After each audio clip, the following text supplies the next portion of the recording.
we're transitioning from responding to the active emergency. This is the part where the recovery team takes over and we start to look at the long-term needs, short and long-term needs of the community and making sure that we're doing our best to meet those needs. We hired a recovery manager early last week. That person's been in the Emergency Operations Center pulling together an org chart, putting the pieces together so that we can most effectively meet everybody's needs and respond to the needs in the community as they stand right now. That person also, over the last couple of days, we've asked the provincial government for another $300,000 in various funding. So some of that's... His name is Steve Newton. He's going to be at the Wednesday meeting? He'll be at the Wednesday meeting. What's his background? He was a previous regional manager for emergency management British Columbia. So he's got really good connections both in rural BC and also with the provincial government. So. And then the plan is we'll hire a deputy recovery manager to work alongside him. So he'll be here for a couple months getting us started and getting us through some of the most difficult issues. And then the local recovery manager will be employed long-term, up to 2 years or as long as it takes to meet the needs of the community. One of the things that we hope to have in place early next week is an unmet needs committee. So I'm sure many of you know there's challenges sometimes with insurance coverage, challenges with disaster financial assistance, and there's many different ways of providing support. And so an unmet needs committee looks at specific situations and finds ways for people to seek the support that they need and be connected with the agencies that they need to be connected with. And as many of you know, we have a resiliency center set up at the Curling Club. That'll be open until the end of the month. Going forward, we'll be working with our partners at the Red Cross to provide services from a different location, but that, it'll be more of a case-by-case needs assessment basis, but they'll be here long-term. And so an example of that is they provided support during the fires in the Caribou and the Thompson region last year. They're still there providing support, and they'll be here supporting everyone here as well. So, like I said, we asked for about $300,000 worth of funding from the provincial government yesterday. That's on top of about $8 million worth of direct response funding that we've already asked for from the provincial government. So things like the debris management program, the ability to cover the cost of tipping fees at the landfill and that sort of thing. So those programs are underway, and we'll keep asking for more, as and when we need it. So with that, I'd like to turn it over to any questions anybody has, and we'll find the appropriate person. Oh, yeah, sorry, we'll do some introductions. So I'll pass the mic on to people that are here supporting. Hi there, my name is Carrie Galloway. I'm the coordinator for the Disaster Financial Assistance Program with Emergency Management BC. Hi, I'm Candace. I'm with the Environmental Emergencies Branch of the Ministry of Environment. David Reed, City of Grand Forks Manager of Operations, and I was in the OC as the Chief Operations. Hi there, I'm Jen Jacobson. I'm with Interior Health with the Environmental Health Department. Francis Mecca, Information Officer at the OC. And Mark Anderson, I'm the Chief Administrative Officer with the Regional District for Kootenai Boundary.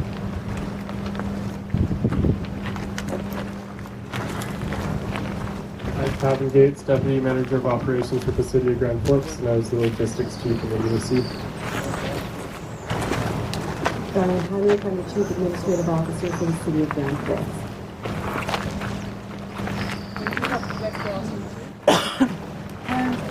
My name is Donna Dean, and I work for the Regional District of Kootenai Boundary, and I was the Planning Chief in the EOC.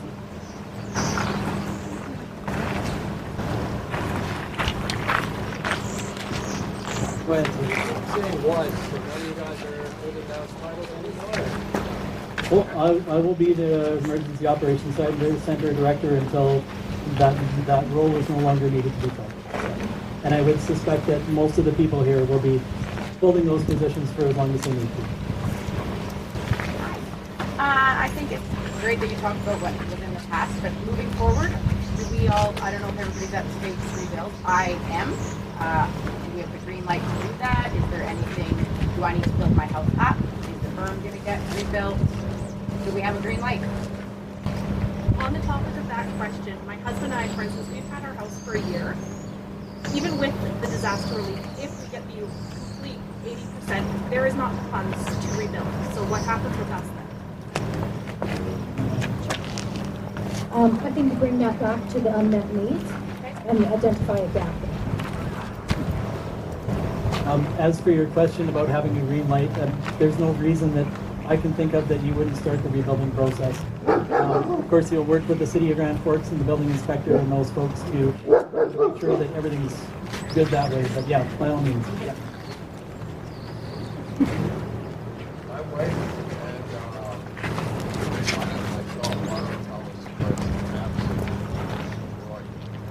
that flood, if you go down at the end of 65th,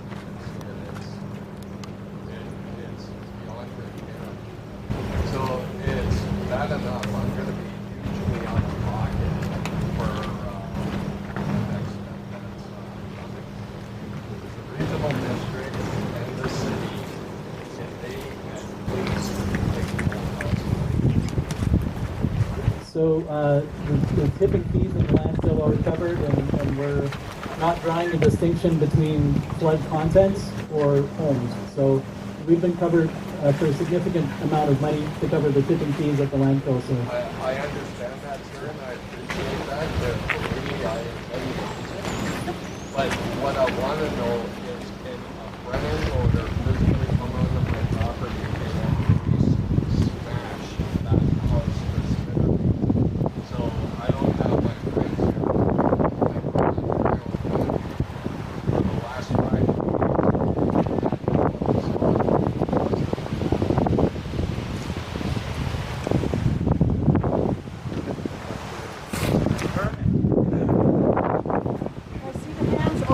I'll make my way around. I've got this fellow, then I've got this fellow, then I have got you put your hand down, and I've got the fellow in the blue hole, and then I'll get the shoulder So to speak about the demolition, we were able to get the province to give the resources to allow for people to put their debris on the curbside and pick up anything to do with flood related. If there's enough funds to complete that task, there's money to assess that, but right now we would have to see what the need is and if it's possible with the funding that we receive. so if I take my house and physically put it by the curbside, you guys are So, Our first pile is gone, but we will have probably 3 more. yeah, a lot of people we're haven't come back to their evaluating. houses yet. We are evaluating the need and how long that program is going to run, but it is, there were financial parameters put around that program. So we'll keep it open as long as we can. But right now, we don't know how many people are demolishing the houses or plan on it. So, no, we personally wouldn't as a city. If there is contract money, because we have a contractor doing debris removal right now, we'd have to see what implications that would be. Okay, so like say, like our intentions are to cut the root right in half and put it in like 4x8 foot chunks and bring it to the side of the road.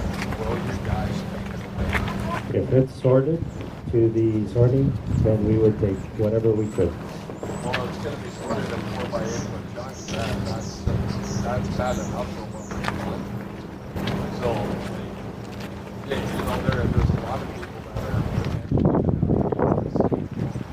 and we don't have an insurance program. We don't have a lot of restrictions. But like the fact that some of these amazing people in this area are like even pretending that there's no small bit. So all we're asking is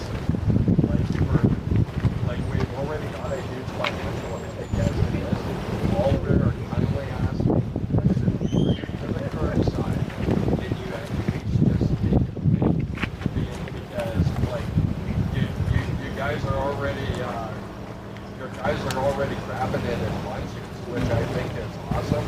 You know, grab 24x8 stacks and just police Right, and I'd love to do more than that.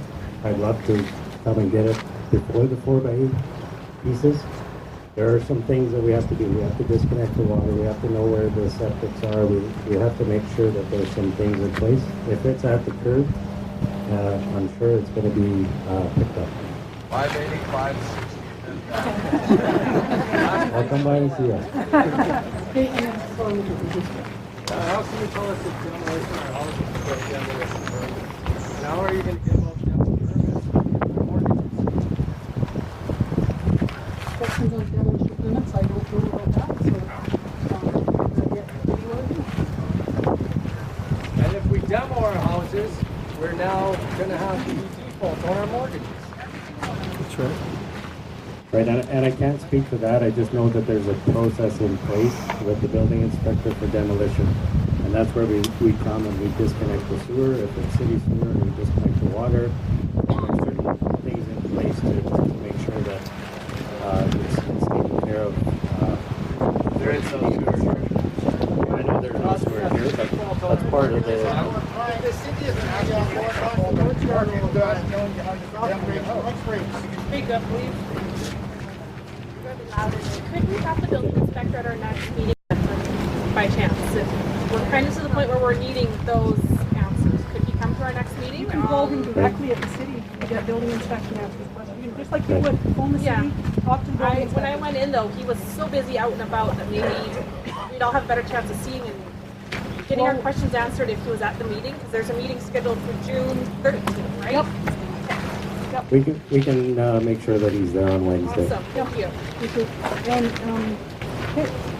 And the question was at the back, the fellow in the magenta kind of purple. Oh, both purple.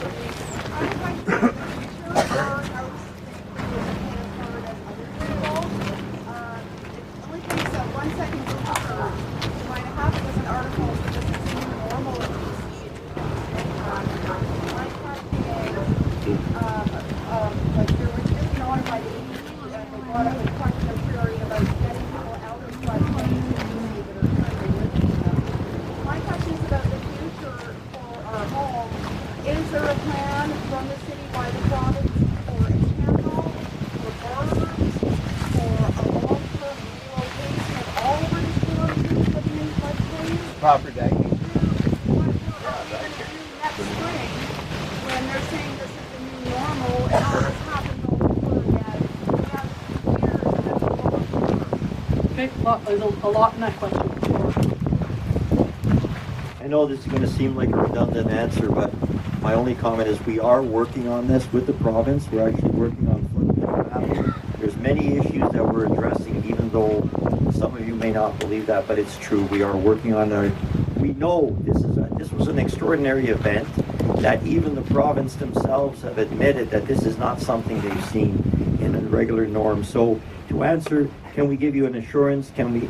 That's almost impossible at this point in time until we see ourselves in the direction we're going. But we are doing due diligence and we're trying our hardest to get there. I would like to interrupt and say that I've heard from the town council meeting and the town hall meeting quite the same speech. And part of the reason you're seeing frustration among the community is no one, we're being told, we're talking to the provincial government, no one is telling us the specifics. We need to know specifically what is in the range of the provincial government, what is in the city's range, and what specifically are you talking about. All we get is you are talking, and it makes us very frustrated. We understand it was over 200 year, but you have to understand there's articles. All you have to do is Google 1 second, Globe and Mail, Global BC, they're all out there. I think even the MLA, Linda Larson, spoke something about it, that this is the new normal for British Columbia.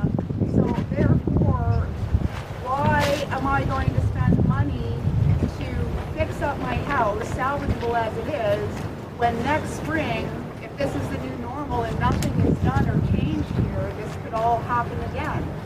And we got no funding. So in a semi-response to that, because it seems that I can't give you a direct response, we can only put forward, and we are really working on that, and we will try harder to give you direct responses to this when we get the responses from the province, because if we try to initiate any of this stuff on our own, it will be a huge impact on the taxpayers. The tax burden would be huge.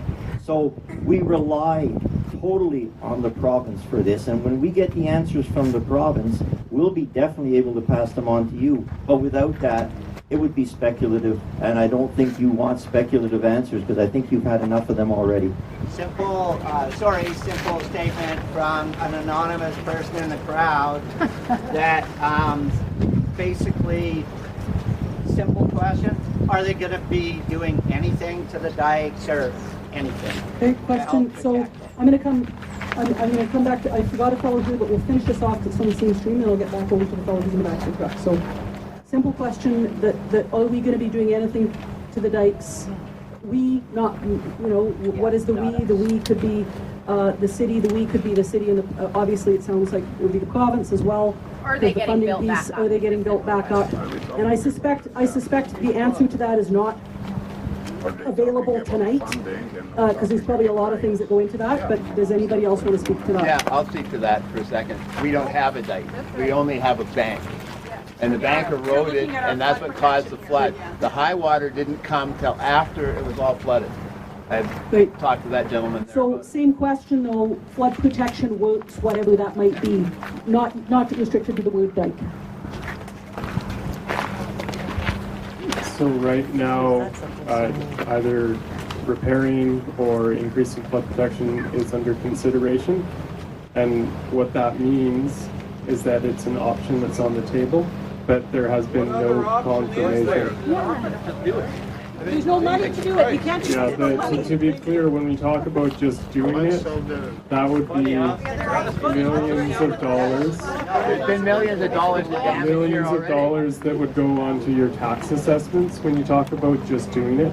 So that's why, as a group, we're spending more time to try to get external funding so that whatever is decided at the end, it's not put back on your taxes. You don't end up bearing the complete cost for everything that would happen, not just in South Ruckle and North Ruckle, but across the region for all the affected areas. Maybe later on, And to weigh in on this further, the comment was made that this is the new norm. Most likely it will be. So based on a response to that question being the new norm and how we're going to address it, this is the element we're working on, because when the dikes do get rebuilt, they will have to be probably built higher, which in turn means wider and stronger. But these are elements that we alone, unilaterally, and even with the regional district, cannot do without government funding. It would be an enormous amount of money, which would not be feasible. But to answer that, yes, we are looking into it, and we are definitely looking at the new norm requirements, because we can no longer build our dikes to the same levels, because we've already seen that that just doesn't work. Those people, they'll be here I'm on going to move over Wednesday. to the fellow in the back of the truck, and we get lots of time still, so I'll get to people, and I'll go to people who haven't asked a question before, if you've already asked one who made a comment, and then I'll work my way back. Go ahead. 10 years. I have a lot of things to say, but really my most important question for me personally is for the DFA. The payout is based on the assessed value of your home. I have an appraisal from December showing my home is worth $50,000 more, which 80% is $40,000. That's going to make me or break me. Today we actually had to make the decision. Tear down our place. I've waited for an answer from the DFA, whether it's assessed or appraised. It's the assessed value. No way. No way. I mean, I'm not going to stand here and tell you something. Because the bank doesn't want these properties. These people owe money to the bank. And the bank won't give I haven't inspected the dikes in 10 years. If it's on assessed value. 2008, last time it was an inspection. 2008. The people here tonight. That's on you Who's guys. going to be? I didn't hear what's on us, guys. I don't know who. The dike was supposed to be inspected. The last time it was inspected was 2008. So I'll start off by saying any dike in existence in this whole city would not have stopped this flood. This flood was catastrophic. Yeah, and what about Fortis Pole? Why The is Fortis that Pole just a would cover not up? have made a difference to the water that came in. Yes, it would have. Yes, it was. And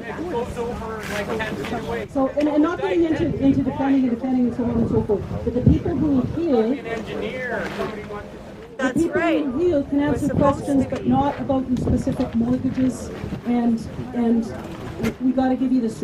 Everybody's going to give you the information they have, complete transparency, and I'm going to take the next question.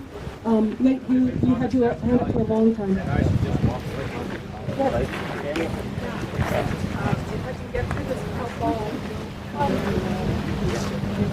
If I may just comment quickly on that last comment regarding, just a question, okay, regarding the dikes. 10 years. We put our house in 10 years ago. We followed all your rules. The only reason we have water, 8 feet of water, is because you guys failed us. And we're screwed. Not just one family, but 2. You want to walk through my house? I'll take you right now. Everything we've ever worked for, everything we've earned, it's all gone. And because you guys wanted us to build out 200-year floodplain standard, we did that. And we still got fucked over. I'm set. Enough. Just wait until I'm done. Please. We sat for 5 days waiting for water to be pumped out of our spot. We're not the only ones. There were 4 of us. Our house is sitting and rotting. We couldn't do anything about it. This pump sat for 2 days. Matt. If the city had have come the next day or the day after, we could have had a pump in there 5 days earlier than we did. Yes. Nobody came in here. You guys were lax at bringing anybody in. You could have stopped this if you had to come in the night before and seen where it was coming in. You could have put 3 or 4 loads of gravel in and stopped 80% of this damage. It's you guys that caused the damage. I just want to let you know that I was in the emergency operations center. Well, I was fucking standing here, lady. No, and I'm not. So are we all. I'm just saying that this was a huge event. Turn the music on. I think we tap dance. Just a quick comment on the dikes and the situation. And I know you're not going to like to hear this one, but I'm telling you, it was not the dikes that caused the flood. It was the flood that damaged the dikes that caused it. It was the erosion that brought the bank over here that allowed the low water in. The flood just topped it up. Come on, man. I stood there and watched it. You were fucking working on your house. Everybody on the other side. So, I guess at this point, we're not going to like the information about what happened with the flood. Part of the overview is going to be actually establishing what did happen with this flood through some of the funding that's been applied for to look at the catastrophe. So I'm going to suggest that we're not going to get to an agreement on what happened. Obviously, it's massively more impactful to the people in this neighborhood than it is to me. And with that, I know the fellow at the back with the green shirt's been waiting for the question for a while. The River Forecast Center has a 97% accuracy rate within 3 days, which said it would breach the dike in North Ruckle there at 5th Street, where it breached, which damaged the dike, which flooded our neighborhood. It predicted that it would breach by 75 centimeters, which it was within 5 centimeters. Why was 2 days spent in the swimming hole trying to save that when it stood no risk? I have pictures on the day of the flood. Meanwhile, my house had 8 feet of water. I'm the resident in her house. Okay, so that's the second family that's destroyed now. Okay, so there's more. Go ahead, Kevin. Did you want to say something about it? In response to the swimming hole, that project was started months before. No, 2 days. May 8th, dump trucks were going in there. I live at the beach. It was the night Don't start building a dike at the high spot dike. Why was dump trucks bringing riprap in there 2 days before the flood and not working over there? I do hear your anger. when I say it was started months before, the planning, The thought. getting But the funding. should have reallocated that to save our neighborhood. Instead, all that labor was spent to go save the swimming hole. Meanwhile, 100 houses were lost, plus. Not just 100, I believe it was 117, wasn't it, Marty? 101. 101. Okay, there you go. I hear what you're saying. Out of 124. My contribution to the discussion was to clarify that part of the project. Okay, next, the fellow with the, I'm assuming new questions. I know you've had your hand up for a long time, so I know you've asked one, but go ahead and ask your next one, then we'll move over to this That's a one. question for Frank Conrad. Frank, why has the dikes not been inspected in 10 years? Unfortunately, I can't answer that question because I don't have all the answers at this point. It's being You looked inspected it into. yourself, you said, didn't you? That's right. I inspected it. So the dikes have been inspected. Hey, Frank, I got 4 kids living in one bed. You know what, guys? Let's not attack the people. It's fine to express anger, but I really ask that we keep it to the issue. I get you mad, but let's not call people names, okay? I didn't call a name. Okay. I'm asking for an answer to a question which you can't answer. It's been 10 years. So I have seen the inspection reports for 2015, 16, and 17 as they were submitted to the province. So the dikes were inspected in those years. And what did those reports say? I heard that they were possibly at risk. Yeah, no major risks were identified. They were focused on vegetation that had been overgrown on them, as well as some potential fences that were drawn across them by landowners that owned the land around the dikes. Was that inspected by an engineer? As per the No. Diking Act? What happens with the dike inspections is that the local authority, which is the city, inspects the dikes and submits the detailed reports to the province for review. And you don't have a hydraulic engineer on staff, right? The city does not have a hydraulic engineer on staff. So basically, any of us could have walked around and inspected the dikes? I like to think that the city does Because hire I've the right read, people for the I've job. read 40-page reports from other jurisdictions on their dikes. If you can get me the reports, I'd gladly read them. Question, I ignored somebody here for a bit, who was right down here in the black, so I want to get to your question. Go ahead.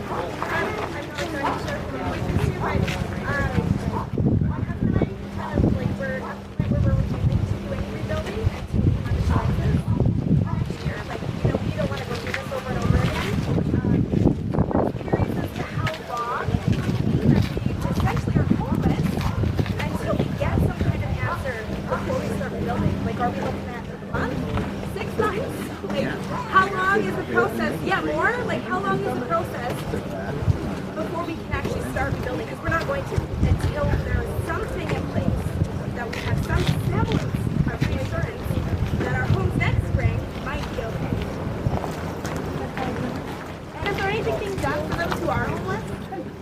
So two-part question, assurance so that you can actually rebuild with some measure of thinking you're going to be okay, and the second one is something about whether people, something plan for homeless. Could someone repeat the questions when they're asked? Because we can't all hear. Thank you. Okay, in response to the dikes and making sure that they're built up to the new levels, unfortunately there's no way to get all the work that would need to be done complete by the time next year's freshet would come through. So.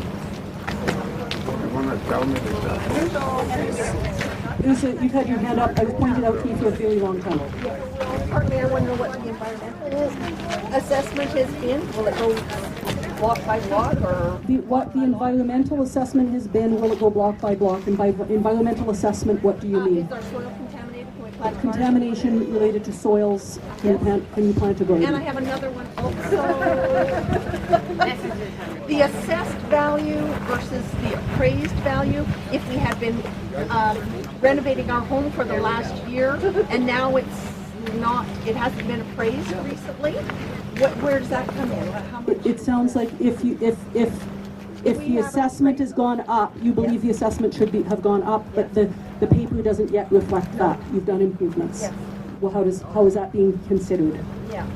Okay, we'll answer that one first, and then the environmental one second. I would direct you back to the BC Assessment Authority and have them come out and do a reassessment. There's nothing left.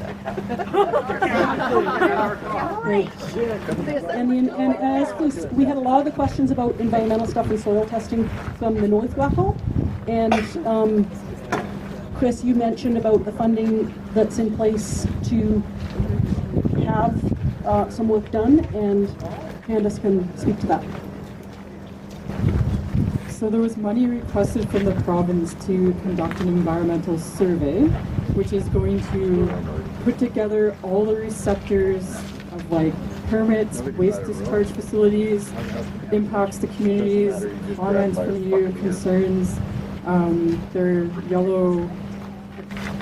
yellow like papers that have emails. Anyways, in order to develop a good plan that's going to provide meaningful information, lots of research has to go out to find out what happened. I mean, the 10,000-foot view of what does 200-year flood volumes of water mean in terms of what volumes of contaminants went into that, and then the volumes of contaminants in water that left with that. So you don't want to just run out and sample, because your conclusion may be misguided. You want to guide that with good information, and that's what the survey is going to bring us. Okay, and who's had their hand up a long time, because I'm losing track. You're right up front here, you have, yeah. And then we'll go back here, and then I don't know what time we're at, but we've got some time here still. And if we don't answer your questions tonight, we have other things, so there's going to be some time at the end. Plus there's Wednesday, plus there's ways to get in touch with us and so on. Okay, go ahead. There was the homeless question. Oh, we didn't do that. We didn't, what the second part to that was, for the people who are without homes, what is there some kind of a plan or an approach and that kind of a thing. And, okay. Diane's going to speak to that. So we have been talking with BC Housing for a couple. We have been talking to BC Housing for a couple of weeks. We've been doing discussions, and we're trying to get some positive answers. We're looking at some models, and I know that time is of the essence. We're going to be hearing from them likely very, very shortly. It's going to be their message to get out, because they're the provincial entity that provides the housing needs that we are looking for. I can tell you, between our staff and our council, they've been going at the political side, talking to as high up as we can go, and on the staff side, we're talking as high up as we can go as well. So at the end of the day, we're going to hope that we're going to get something very, very soon, and it will be relayed over to everyone else. And remind me what the question after that was. I was wondering, obviously, like many residents are included, we cannot live in our home. There is no way to fix it. Fixing it at this point would cost more time and money than what it would be worth. Listen up, guys. Based on our assessed value, because we did have the disaster relief funding, I'm getting that wrong, fellow come by. Based on that 80%, my husband and I are looking at $46,700. That is not enough to rebuild a home. That is not enough to hire a contractor. Is City looking at maybe changing some of their bylaws, allowing for modulars, manufactured, mobile, tiny houses, maybe some sort of option for people to maybe be able to live on their land? Maybe have something to live in? So given that it's not an option for some people to rebuild their homes for financial reasons, or most of us, I think. Most people? Everyone. Are there plans in place for some kind of bylaw mechanism to allow for tiny homes, or some other kind of a structure to house people who are right now are homeless? Well, not even right now, but for building in various places, the city has bylaws against modulars and such. Thank you. That's an excellent question. I'm Graham Watt. I'm senior planner with the city, and I was in the planning unit as well at the EOC. I'm not wearing a green vest tonight because I was supposed to be on my way to Alberta, but I wanted to come and listen a bit here. So the city last year started changing its bylaws to look at affordable housing and innovative housing removing the minimum dwelling size that used to be there, so tiny houses and that kind of thing. And we're open to all aspects of enabling other kinds of housing that can come rapidly. So, for instance, if it's a tiny house on wheels, it's already something that can be applied for and brought in. Right now, there's based on this, we're going to be hearing other feedback on ideas such as allowing for manufactured home to be placed at the appropriate flood construction level, but to be placed within the floodplain because it allows for a rapid rebuilding. There's already inventory out there, and there's no minimum dwelling size on that. So I've spoken with manufacturers recently who have 500 square foot dwellings that might be a starter unit for people who are rebuilding, and they're $50,000. Yeah, so there's a process that has to happen on this. It's called a zoning bylaw amendment, and right now we've got a zoning bylaw amendment before council. A public hearing is on June the 18th. There's also an open house. This bylaw process was already underway for the cannabis retail and processing stuff. So there's a draft bylaw out there already on that. But because this issue is so pressing, council will hear additional items, including the manufactured homes within the floodplain and other forms of easing that rebuilding time. What's the date of that open house? I'm just taking notes. Sure, it's the 18th of June, and from noon till 5 o'clock at City Hall drop-in, and then public hearing 6 till 8 o'clock. And that will be advertised in, I believe it was in this week's Gazette, it will be next week's Gazette. Sorry, the drop-in was 5 to... the hearing, the official hearing is from 6 till 8, and the drop-in is noon to 5. Okay, so that's the housing, and I know you've had your hand up for a little while, and I'll repeat your question after. What I'd like to know is all those smart meters for the water that got in the basement who got flooded, are they going to be saved or are they still safe? And do you push back the billing for that? That is what I'd like to know. And I missed what was in the basement. No, the water meters. The water meters, will they be replaced? And who's paying for that? And who's paying for it? Really? Because they should start next year with the actual billing for it. Right. So right now we're in the mock billing process, so you're not getting billed for the actual water usage right now. So we will come and check the meter to make sure that the register is still working. That's the piece that would be impacted by the floods. So we will look after those.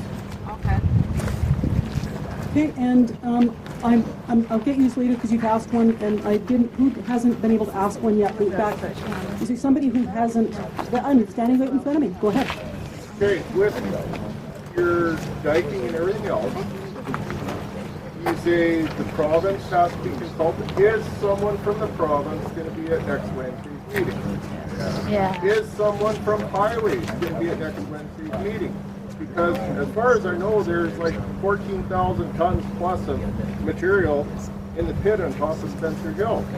There's probably several thousand tons of material at 7 on the Granby. There's huge starts right there to cover from there to up there. 1 kilometer. That's one part. Done.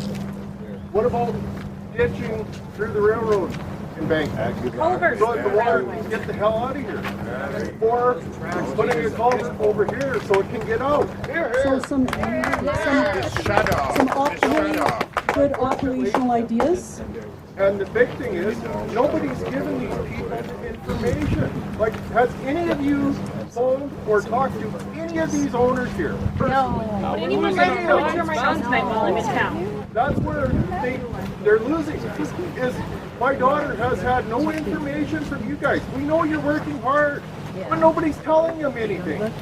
It's not going to the people that need to know. And everybody else, who cares? The people that live here need to know. So I have this thing called information on my vest, so I really want to know what exactly information you haven't been getting and this meeting is for that, right? That's one of the aims. So who gets rid of the tags on our houses or evaluate? Who gets rid of the tags on the houses?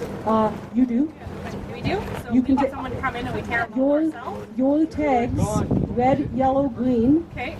were put there so that we could show due diligence of having looked at the safety of your home before removing the evacuation order. We have her due diligence is a cop-out. So, I'm going to explain the tags to you. Exclude yourself from responsibility. And that's how you feel. Okay, so the tags, to explain what they're for, is the rapid, do you want to explain this or you want me to? I mean, you can. I can? Okay, I'll keep going. Because I've been explaining it to the media and that kind of stuff. So the tags, when the rapid damage assessments were done, the evacuation order was still in place. So we had, it was mostly firefighters, some were building inspectors, and various people from all over the region came, did the 2-day, the course over 2 days. We had, I think, 47 assessors that went out. Rapid is the key word. They looked, they checked a bunch of check boxes, whether the water had gone up this high, what was likely to be affected.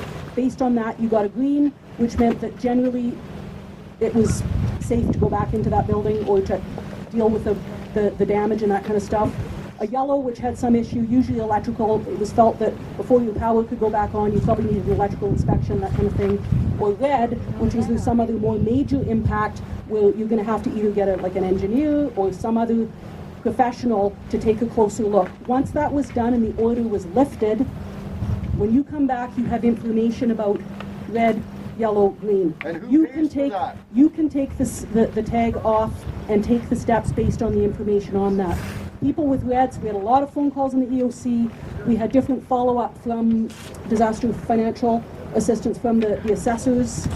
With a lot of the red houses, we had various people visiting. So so you can take those tags. I beg your pardon? We got a white piece of paper that told us, call us when the water recedes so that we can come in and reassess, and they wouldn't do it. They told us, no, we can't change that. They meaning the Emergency Operations Center, is that what you mean? Anyone. Anyone.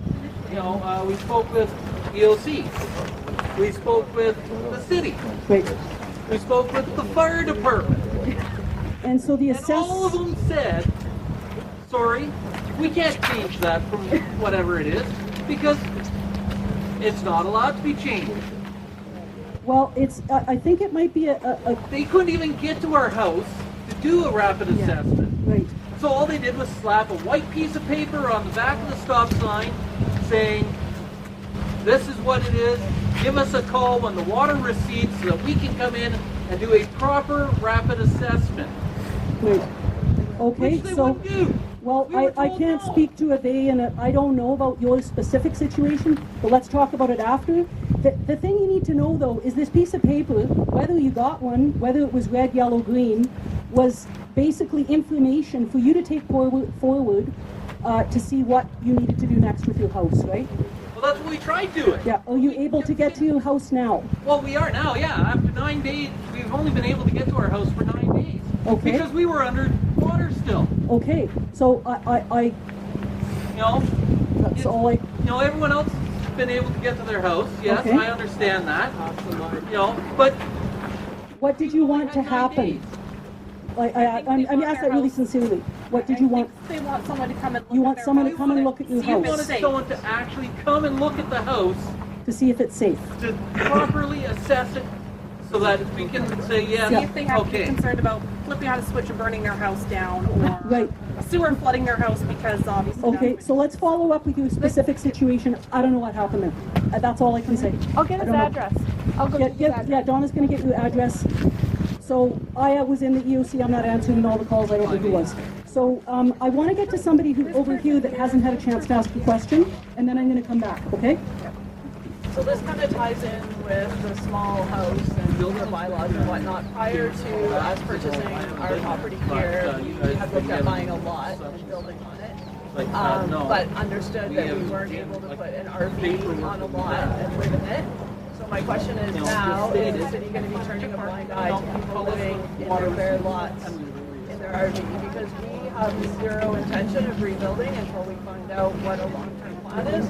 Because a rebuild on our lot costs more than what we paid for our house and lot. No one So we have zero intention of rebuilding at this point. So is the city gonna turn a blind eye to somebody living in their RV until they know whether or not that it's safe to rebuild or financially wise to rebuild and so on.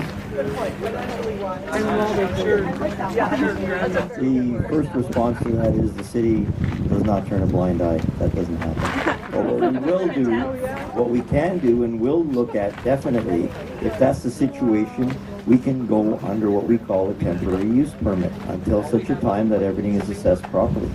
So at this point in time, I'm not going out on a limb to say yes, but we can definitely look at that. And there's many options out there because, like I said earlier, I know a lot of your concerns really have not been addressed properly yet, and we apologize for that. But we are definitely now seeing in the recovery element of this disaster of many different avenues that we will be approaching. Hey Frank, could you lose the glasses so we can see your eyes? Yeah, it'd be great. Absolutely. Thanks, man. My apologies. Okay, But I can't see you then. Woman in blue here, you've been waiting a long I time. just want to know, like, we're supposed to know what's going on with our homes and everything, and I had a fellow from the DFA here Saturday. We walked around the back of my property because it has been underwater for 3 weeks. Walked around the back and fell in a sinkhole. It said that a geotechnical engineer had to come see it because it is off its foundation and fee spot. I haven't heard any more. But then the next day, Fortis came in and cut all the lines and pulled out my meter box, and I own the house and I wasn't informed. And I just want to know, why is this happening without anybody saying anything? I don't know. It's a specific case. It sounds like you did have an assessor. So the question is, He wouldn't go in the house. there was an assessor who came out from DFA. There was an issue with a sinkhole. There was some safety issues.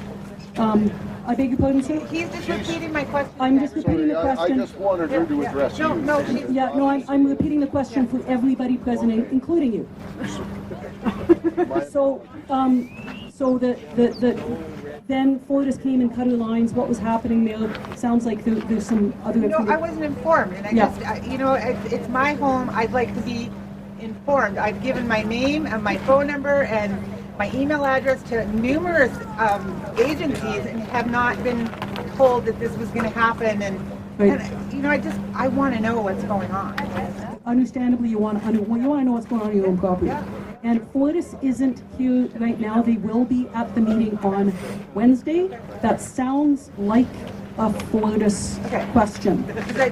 I just don't understand when you see all these other houses with red and they still have their power hooked up and everything. Right. Why was mine singled Why was yours cut off? Yeah. Okay. Okay. Thank you. Go ahead, and then we'll go over this side. Kendall, I think. Am I allowed to ask 2 short ones then? Go ahead. Okay, first one. Because many of us are unable to currently reside in our places, there is looting going on. My husband and I have already been a victim of that. Obviously, our police force is understaffed and underfunded. Is something going to be done about that? Obviously, we can't live in our houses to protect our belongings. Everyone knows this, and certain low lives are taking advantage of that. Is anything being looked at for that? Risk of looting. Looting's happened. Is there measures being taken to ensure the security of people who are vulnerable because you're not in your homes? And then we're going to go over this side, and then you've been waiting. So since the event, we did have a security company doing overnight tours through both the North and South Ruckle neighborhoods. We had a discussion in the EOC, and we felt like there was more presence by residents in the communities, and we asked for that to be discontinued. But hearing from yourselves, and we heard the same concern from the residents of North Ruckle, that perhaps we need to bring that back. Now, the unfortunate byproduct of somebody in a security marked vehicle driving around is that it's really easy for lowlifes to just wait for them to go by. Vehicle if they want. It's not marked. That may be the best idea. But we'll be discussing that again and looking at reinstituting that. So. Second half of my question, I'm really sorry, and this does affect a lot of the people along the backside. Before the evacuation order was put in, after the initial flooding, May 10th, May 11th, we were actually able to get in. My father and I, fellow in gray and black. The streets over by the river here are actually bare and dry. Us over at that end, we're under so much water because it's great that the railway was built up. We don't want trays tipping onto houses, obviously. Ditches were dug, that's great. Why were there no culverts? That's why we were underwater for so many weeks. There was nowhere for that water to go. It was being pumped out of basements and into our house. Is that going to be looked at in the future? Dave, do you Obviously, we can't do anything about that, undo that, but could culverts be put in the future? Right, we don't own the railway or the property adjacent to it. So who do I write for that? You would write to Interfor. Okay. Okay, question over here, and then we'll go to the back because you've had your hand up for a while. Go ahead. So I was told by the EOC that there are plans being worked out for temporary housing. And I'm not talking about tiny homes on your own property, but for people who are displaced and they're being kicked out of motels or has to leave their couches that they're surfing on. Are there actually plans in place, and what are those plans, and is there a time frame for a temporary modular village? Okay, so EOC apparently informed you that there was plans in place for temporary housing. They were and looking into it. Where's that at? What's the timeline? And so on.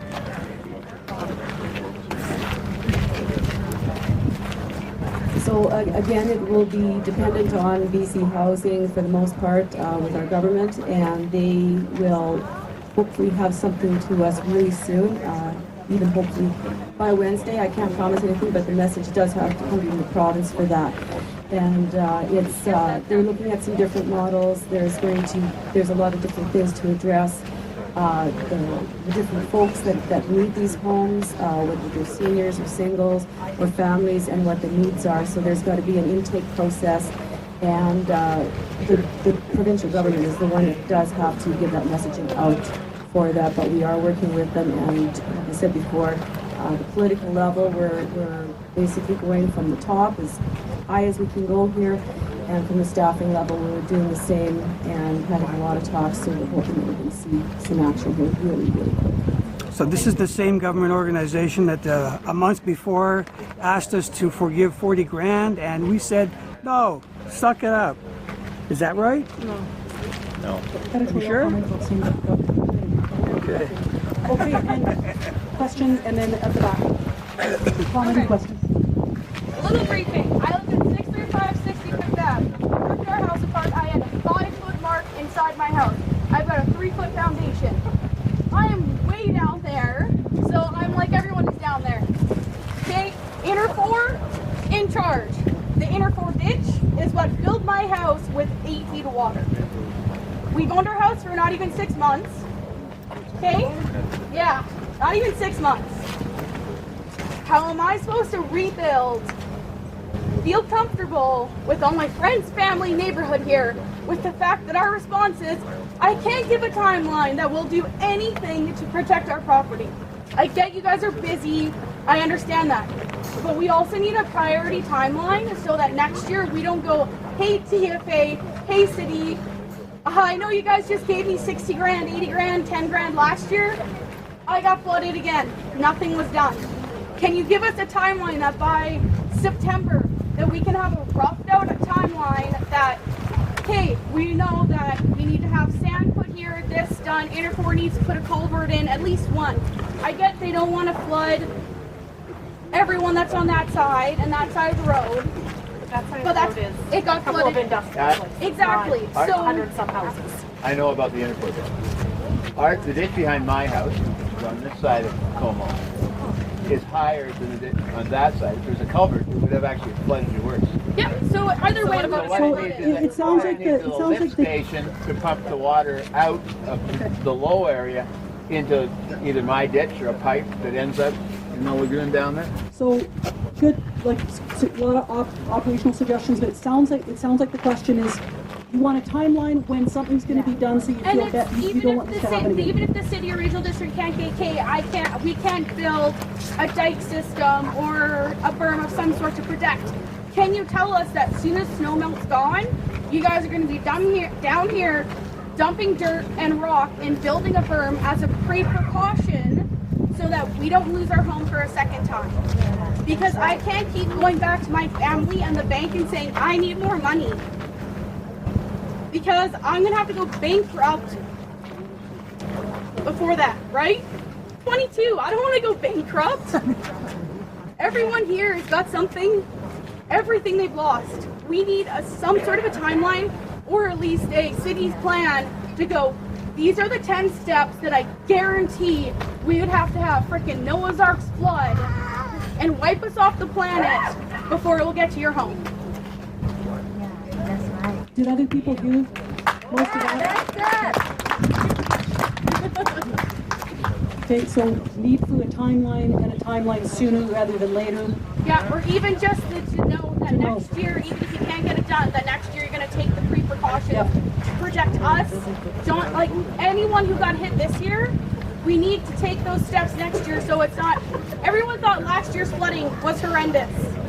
It didn't even break the bank down here. It flooded us for 9 days. When we got the 12 hours to go in, I'm 5 foot.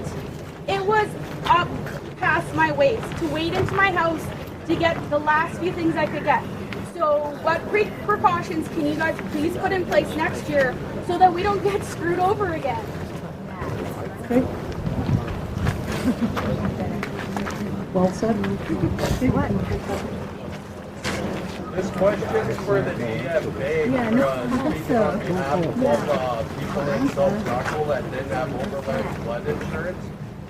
So, like, you guys are talking that, like, it's 80% of the assessed value, or is it 80% of what the DFA deems will cost to fix the house? So we take the assessed value, and there are other things that we also include in that allowance. Keep in mind, not everybody's eligible for DFA. So when I speak to DFA, it doesn't mean everybody's eligible. But for those that are, you take the assessed value. There are other allowances that are included over and above the assessed value. Are there decreases? Are there decreases? No.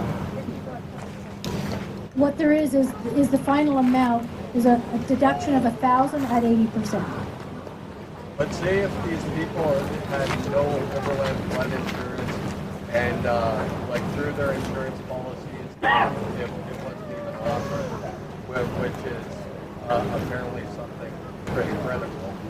But like, does the DFA go in there and like say look around and say, well, you know what, it's going to cost $20,000 and then cut a check for $15,000? So our evaluators look at the damages and scope out the damages, and the prices that they use to calculate the loss is based on industry construction standard pricing.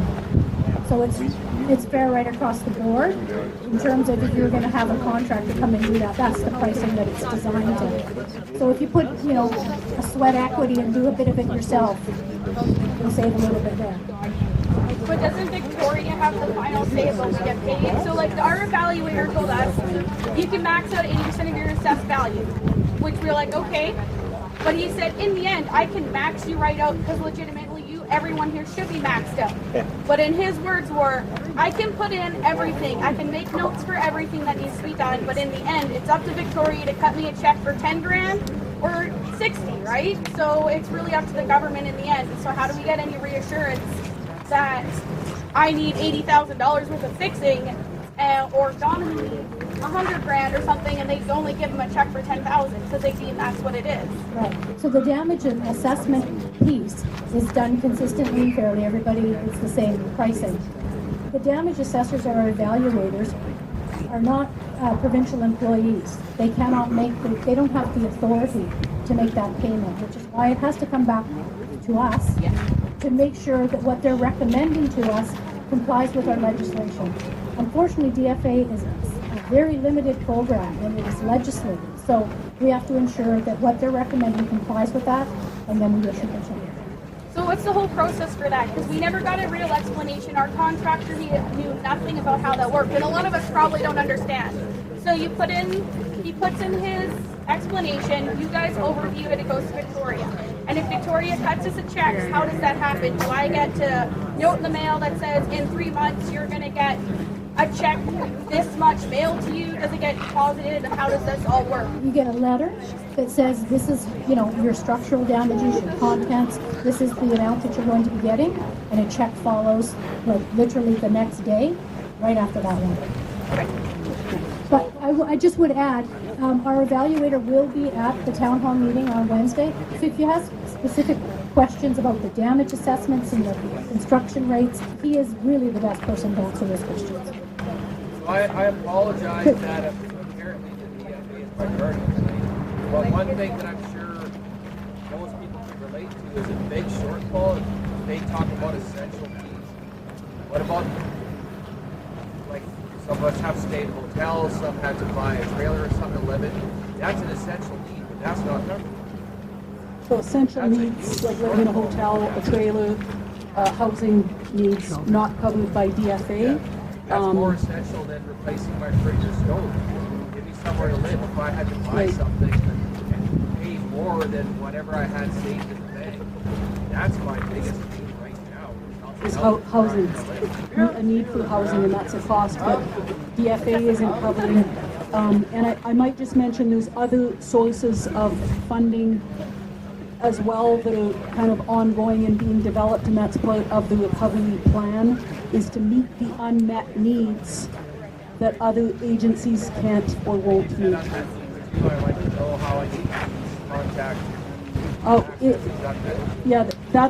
We actually don't have the committee yet, so as soon as we have the person identified, we're talking to people to actually do that committee, and when we have that person identified, then we can let people know who that is and how to get a hold of them. So how would you like to know? We can't phone everybody.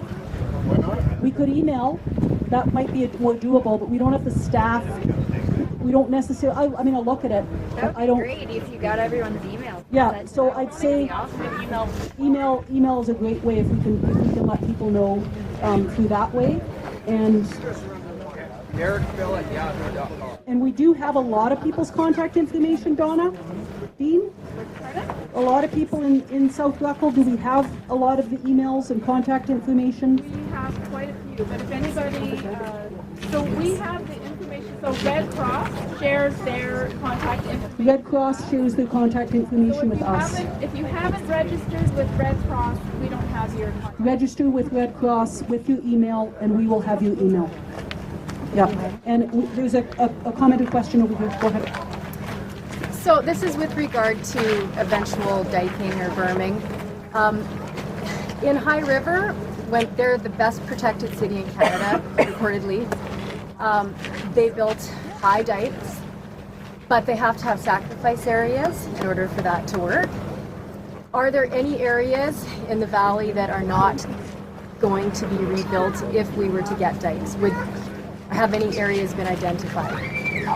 So, if you can hear at the back there, this High River is deemed to be reportedly the best protected place in Canada. From floods. From floods now, following what they've gone through in the past. Yeah. They have, in order to achieve that, there was some sacrifice areas. Yeah, and some of them had brand new homes. Some of them had brand new homes. So they had condo units. Yeah. So, but they were on lowlands such as ours. So all and of I'm these in situations Flats, here. and I'm here tonight because I can't go to our meeting tomorrow. Right. But it's a question relevant to a lot of us. Like, I don't want to put another dollar into my home until I know that that's not going to be a sacrifice area. So either some homes going to be sacrificed for flood protection works for the benefit of everybody, and if so, I assume when would we know where that is and what it is, and legitimately so. Is there anyone who has an idea on how to answer that? Because you have to have a sacrifice area. The water goes up higher if you burn. Yeah, so there's two parts to that question. One is for the existing dike, how do you make it taller? In order to make it taller, you need to make it wider. No planning has been done, I should be clear on that. No planning has been done in terms of design work on new dikes or on enhancing existing dikes, but that would be one consideration, is that to go higher, you have to go wider, and you have to have flood areas. You have to have areas where you can allow it to flood, right? So I'm not just talking about building the dikes wider, I'm talking about leaving some areas where the water is allowed to go, because otherwise you're going to have to build the dikes super high, and nobody can afford that either. Yeah, and so last year we did do a study looking at the effect of floodplains on the downstream effects. So what happens to water if it's not allowed to breathe across a floodplain? Specifically for Johnson Flats, there has been no planning at this time for diking. What about farther down the way, Manly Meadows, the nursery? Would those be considered? Yeah, I mean, right now it's too early to before getting an answer to that. There would need to be a plan for where a dike might go. and whether or not to build up the existing dikes. And at this stage, no planning has been done on that. You are correct in stating that, yes, floodplains do have a valuable function, but nothing has been identified. I think the lady in the short hair and black and gray has been standing for a long time with a question. Oh, she's forgotten. It wasn't my tactic. Okay, I'll get to the question here. We're at 7:15. We can be available to talk a bit further here, but I'll maybe just take one or two more questions. Then you can ask some specific questions of people that are here. We have the meeting on Wednesday night from 6:30 to 8:30. And of course, meetings are not always the best place to have discussions about stuff, right? You get, it's one tool, but sometimes you need to talk to people individually. So there's avenues to do that too. Make sure you register with the Red Cross so we got your email. I'm involved in information for the Regional District of Kootenay Boundary. There's another person helping out the City of Grand Forks now with information, so we're going to continue to be focused on that. So go ahead. A quick question, because I've had a couple of people ask me about it. What's the status of sanitary sewers in this area? Because apparently we voted 20 years ago or something for water and sewer, and the sewer's never been put in. What's the status of sanitary sewers? There was a vote about 20 years ago to put it in, and it never passed or something. And what's the status now? We went into the city on water and sewer. That was right. Things on Okay, so what's the status of that? Anyone from the city? This is more of a planning question. Just wondering if he's listening. He's trying to hide. Graham. Yes. Graham, we want to talk about the sewer phasing plan. Oh boy, okay.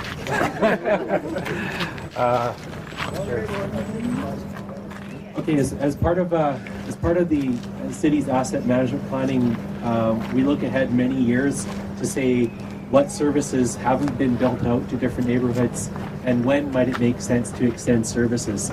So as part of funding we got associated with the funding we got for upgrading the wastewater treatment plant, there was a study to look at the areas within the city that had septic and what areas had the density, connectivity to our existing sewer system, what might be considerations. It looked at some of the initial costing of what it might be to cost out to different neighborhoods. It didn't look at all of the full planning questions around, what is the desired density of these different neighborhoods and what effect does that have on the overall asset management.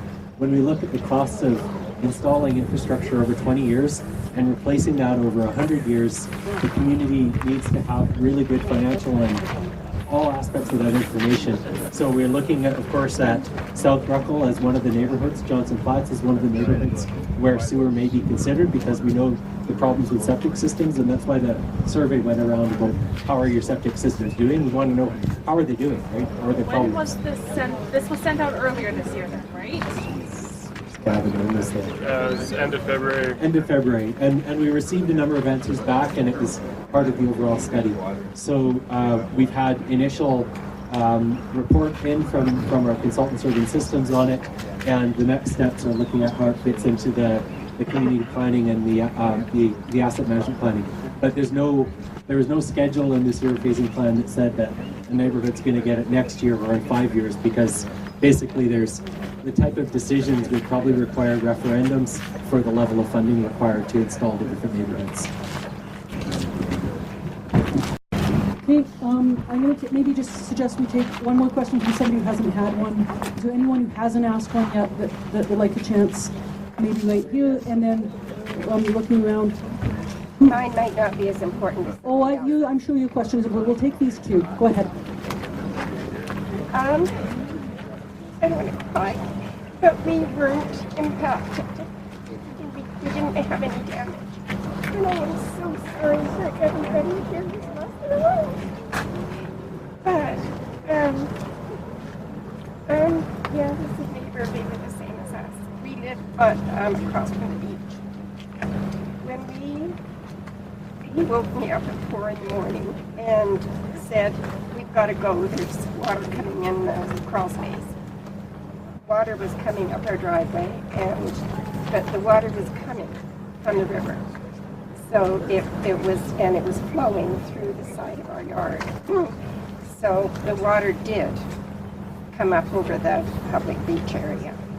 I just wanted to say that. And I just am so sorry for everybody that's lost their homes and that's had lots of damage. Yeah. I mean, your for the grace of God could go be. That's all I can say. Yeah.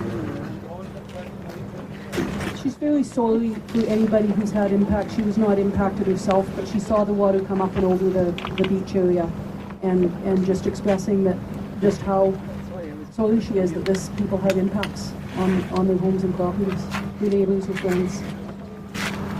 Okay, so for those of us that are staying in a bedroom or in a tent, you guys don't have any clear answers, and that's okay. But what are we supposed to do in the winter? There's no housing in Grand Forks. Like, some of us are staying in one place and our children are staying in another, and if we don't have a camper, like we can't be heated, we'll freeze to death. We're losing families. And we have nowhere to go. So for the people at the back that couldn't hear, you might be okay right now. In this weather, staying in a bedroom in a tent, you might have unideal circumstances where your kids are staying somewhere else and you're making do. What happens when the weather changes? What happens when you don't have somewhere else to go? What happens? What do you do?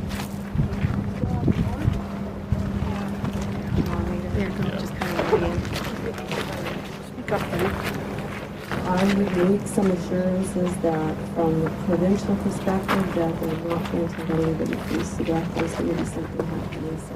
Because where are they going to put us? There's nowhere to put us. There's no houses in Grand Forks that are vacant. But there will be some model of temporary housing coming in that's going to be in the interim.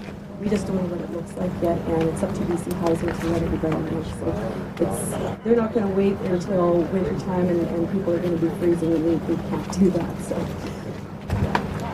So how many people will have to actually end up there before it's taken seriously?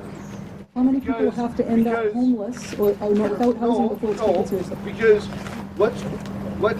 what I'm hearing is that we won't allow anybody to freeze to death. Why would we even get close to that? Why? I'm going to take from your comments, sir, and from the other comments that housing is one of the super big We weren't able to find homes to rent before the flood. Right. Yeah. That's what we had to buy here. Yeah. it's so I'm gonna because of the time and because there's been two meetings now, we've got some other things to do. Is it a question you can ask individually? Well, I'd like to just voice it. You'd like to voice everybody's it? Okay. here to hear we'll end this. with that, and I'll give a couple words to Mayor Conrad at the closeout. Yeah. Okay.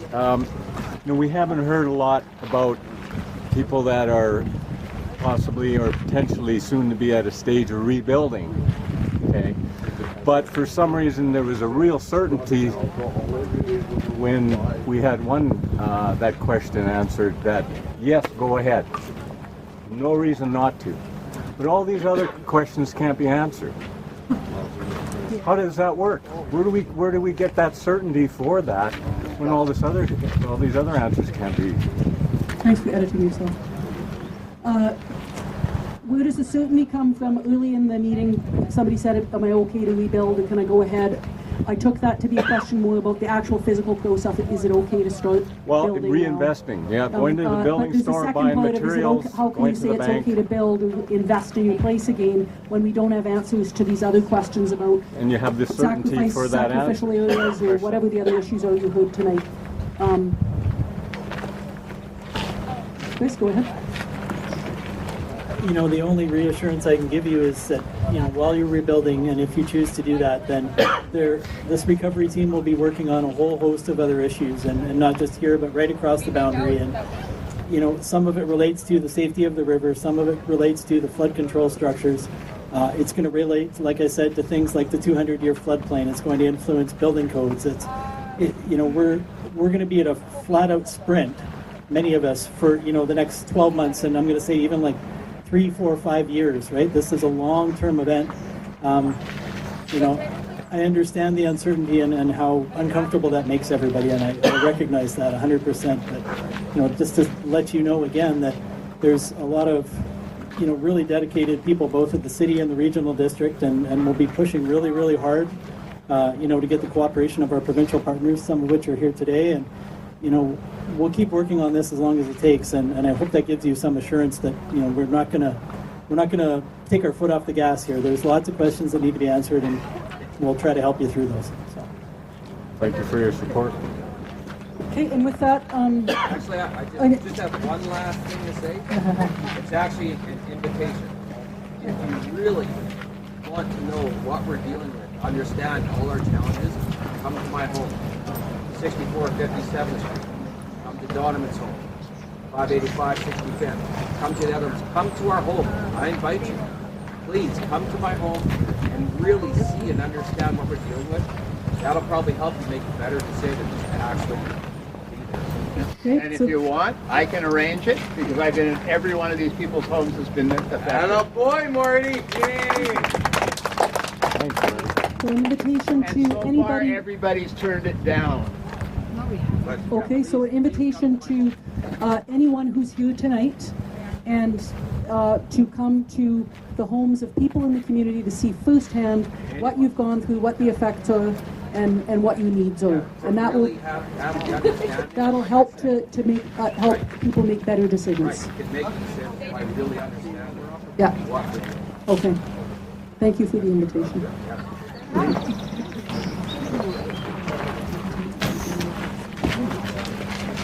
I don't know how to close this meeting, but all I can say is I definitely sense that your concerns weren't addressed, and I definitely sense that. On one comment regarding freezing to death, I absolutely concur that individual that said that. Definitely will never get to that. I've been saying that at every meeting. I'm still in contact with the province, and my emphasis is for your emergency housing and your permanent housing, but more so the emergency. You don't need it today, you need it before yesterday. And that's the element and my language that's being used with the province. So believe when I say I'm pushing and pushing and pushing. I don't think there's very many people here believe anything coming out of anybody's mouth. And I it's understand deflection, it's I can tell you, sir, right now. Due diligence. It doesn't matter to me. I'm not campaigning here. I've got 3 months or so left in my mandate, and I will it'll be the last 3 months. Well, that's fine. That's fine, sir. But all I can say is, and I give you the assurance that we will do everything, and myself personally also will do everything in my power and in our power as a city to make sure. Hey, how many people do you got living in your place right now? In my place? Yeah, at your palace. How many people are living at your palace right now? Would you like to come see my Jesus unfinished Christ! palace? I drive into A&W. I see what you've got there. Come see it, sir. Come see it, sir. I will invite you personally. Come see it, and you will see it is far from a palace. Got nice trees and nice siding. There is no siding on my house, sir. There is no siding. It's still house wrap. So I know it doesn't compare to the hardships you guys are going through, but believe me, that is not my first main element and concern. My residence and my personal life is not my first concern. This is, but you can either choose to believe that, and I guess at the end of the day, when the results come forward, I guess then you'll have no choice and you will have to believe it. Thank you for coming. Heading back to the city, works for it all the time. Maybe more things will get done. Say 2 people around here a couple months ago breaking a couple of rocks on a fire hydrant. So observations of work that is or isn't taking place, but anyway, we're at the end of our time. We've got people here who are going to remain for a few minutes here if you have a specific question. Not everybody wants to talk out of the meeting, I know that. So thank you for coming out. It's your neighborhood, of course you're going to come out. And with that, I'm going to turn it over to individual questions. And Wednesday night, 6:30 to 8:30 at the high school gymnasium. And that's another public forum, of course, with more people there. And there's a lot of individual discussions can happen too that may go some distance to answering some questions. So thank you.